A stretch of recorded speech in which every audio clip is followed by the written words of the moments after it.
कुछ दरवाजे कभी नहीं खुलने चाहिए, लेकिन इंसानी फितरत है, मना करने पर और ज्यादा ललक उठती है। यही हुआ हमारे 5 दोस्तों के साथ जब उन्होंने कदम रखा। उस शापित हवेली की दहलीज पर रविवार की सुबह थी।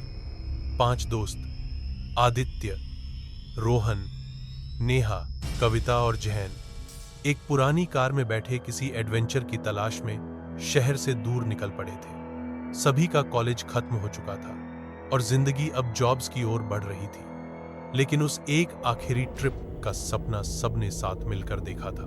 नेहा गूगल मैप्स पर देखते हुए, देखो ये ठगवाड़ी गांव, इसके पास ही है वो वीरान हवेली, रायगढ़ की हवेली। कविता हंसते हुए, सुनने में ही डर लग रहा है, पर चलो एडवेंचर तो मिलेगा। रोहन, कहा जाता है वहां कोई आत्मा बसती है, जिसने भी अंदर कदम रखा लौट कर नहीं आया। आदित्य हंसते हुए, ओ भूतिया कहानियों के प्रेमी, चलो देखते हैं कौन लौटता है और कौन नहीं। करीब 1 घंटे बाद गांव की सरहद पर उनकी कार रुकी। गांव के बाहर ही एक बूढ़ा बाबा बैठा था, उलझे बाल, लाल आंखें और हाथ में रुद्राक्ष की माला। बाबा कर्कश आवाज में, मत जाओ उस तरफ, हवेली अब भी जिंदा है, जो गया वो वापस नहीं आया।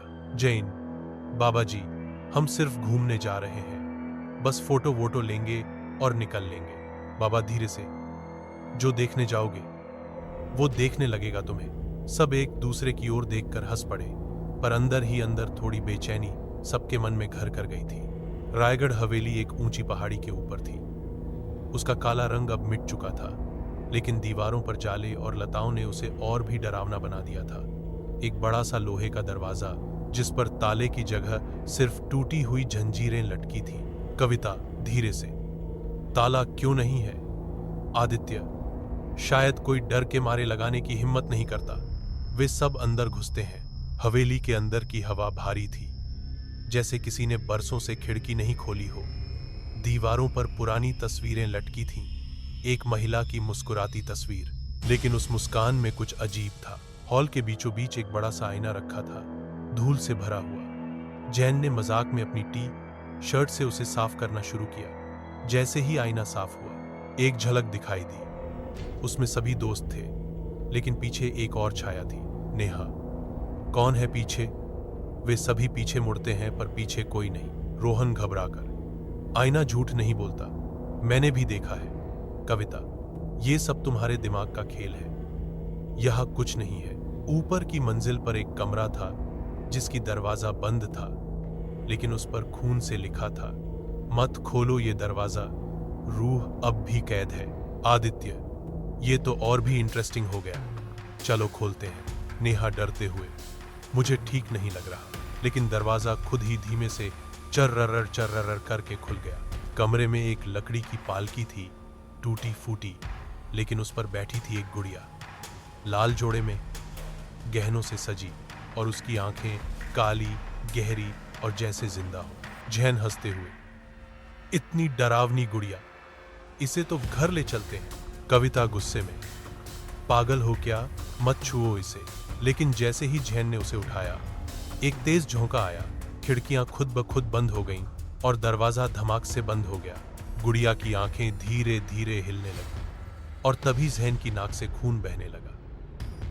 नेहा चीखते हुए, जैन, क्या हो रहा है तुम्हें? जैन गिर पड़ा, उसका शरीर अकड़ने लगा और उसकी आंखें पलट गई। आदित्य उसे पकड़ने दौड़ा, लेकिन तभी पूरे कमरे में एक महिला की चीख गूंज उठी, क्यों आए मेरे घर में? मेरी नींद क्यों तोड़ी? दीवारों पर खून टपकने लगा, तस्वीरों से आग बहने लगी। सभी घबराकर नीचे भागे, लेकिन दरवाजा नहीं खुला। खिड़कियां बंद थीं और हवेली अब किसी भंवर की तरह घूमने लगी थी। रोहन ने कहा, उस कमरे में कुछ था, शायद वही आत्मा। हमें जैन को छोड़ना होगा। नेहा रोते हुए, नहीं, हम उसे ऐसे नहीं छोड़ सकते। कविता, हमें उस गुड़िया को वापस रखना होगा जहां वो थी। जब वे दोबारा उस कमरे में लौटे, जैन अब चुपचाप बैठा था। उसकी आंखें पूरी काली थीं, जैसे उसमें कुछ समा गया हो। आदित्य ने डरते हुए गुड़िया को उसकी जगह वापस रखा। गुड़िया की आंखें बंद हो गईं, हवेली शांत हो गई, लेकिन जैन अब भी हिल नहीं रहा था। कहानी यहीं खत्म नहीं हुई, क्योंकि हवेली ने उन्हें जाने तो दिया, पर पीछे छोड़ गई अपना एक हिस्सा, जैन। क्या जैन अब भी वही है जो पहले था? क्या हवेली की आत्मा उसे पूरी तरह निगल चुकी है? जानिए अगले पार्ट में, शापित हवेली।